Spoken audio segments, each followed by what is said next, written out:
do you navigate? You can use the stars. Yeah, you know, actually on my very first mission, we went up and when you're in space and you're looking into deep space and you're on the sun side of the orbit, the sunlight washes out all the starlight, so you can't see any stars, just like here on Earth. But then when you look out into deep space away from the sun, it's the darkest black you can imagine, right? And so what happens is you really lose your depth perception. You can't tell if something's close by or far away.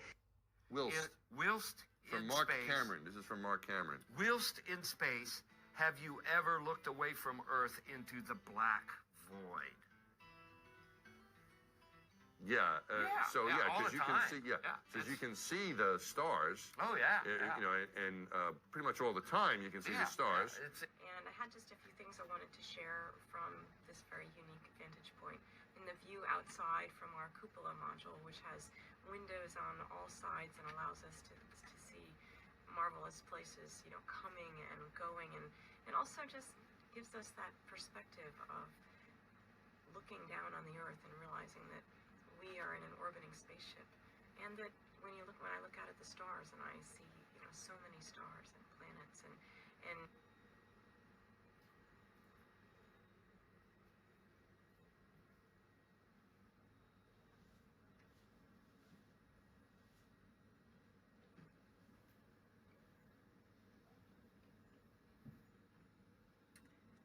Hello, and welcome to the International Space Station.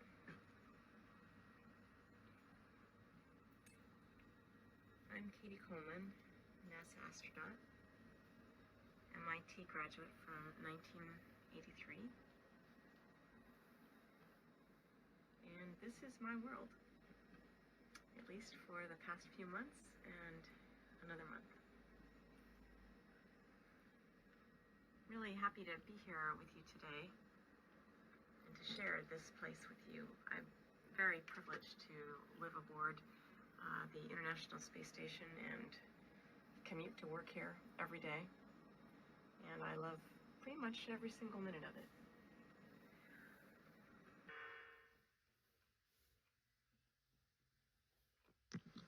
Well, when we look out the window, Emerson, the thing that we see and notice the most is planet Earth.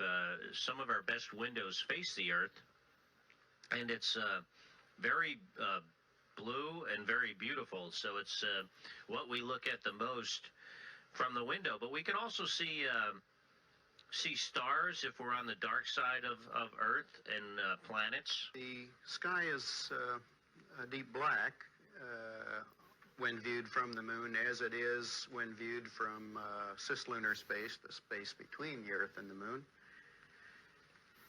The Earth is the only visible object other than the sun that can be seen. Since the moon has no atmosphere, then a daytime picture, if you're there in the daytime of the moon, you see a full night sky of stars, even with the sun in the sky as well.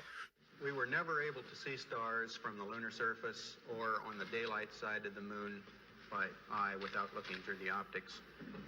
The thing about Carl Sagan, billions and billions there really are billions and billions of stars, and you can see them. In fact, they're so numerous, it's very difficult to pick out the constellations you and I see here on the ground.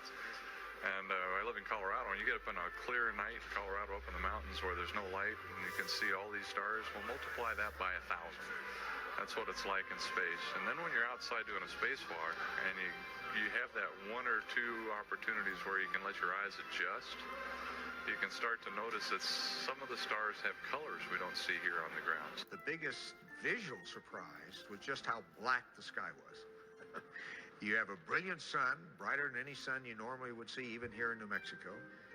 You have these extraordinarily high mountains. We were in a valley deeper than the Grand Canyon. But then you have this black sky, a sky blacker than black, as the old Viticon expression used to be. Just the inherent beauty of it, the velvet, bottomless bucket of the universe. In like just hanging there in a vast sea of darkness, and the most frightening darkness that you could ever imagine. This is just CGI. Go to Hollywood, watch any Star Trek or whatever movie, and they have the same effects. But these are by some space agencies like ESA, and you believe it, because it's your government supporting this, and they are only acting in your best interest. Right. The sky is almost white with the light of the universe, with the uncountable number of stars. It's an unfathomable blackness, like texture you feel like you could stick your hand into. I don't recall during the period of time that we were photographing the solar cupola what stars we could see. I don't remember seeing any. Uncountable number of stars. I don't remember seeing any. You know, there are a lot of lights out there. There are a lot of stars, and they're all fixed relative to each other. There are a lot of stars. The sky, of course, was black. There are a lot of stars. And we could not see stars. I've often tried to explain the difference between darkness, when you turn out the lights and it's dark in here, or blackness. Blackness is the endlessness of it all. You know, there are a lot of lights out there. There are a lot of stars, and they're all fixed relative to each other. There are a lot of stars. When you're no longer earthlings, how do you navigate? You can use the stars. The sky is almost white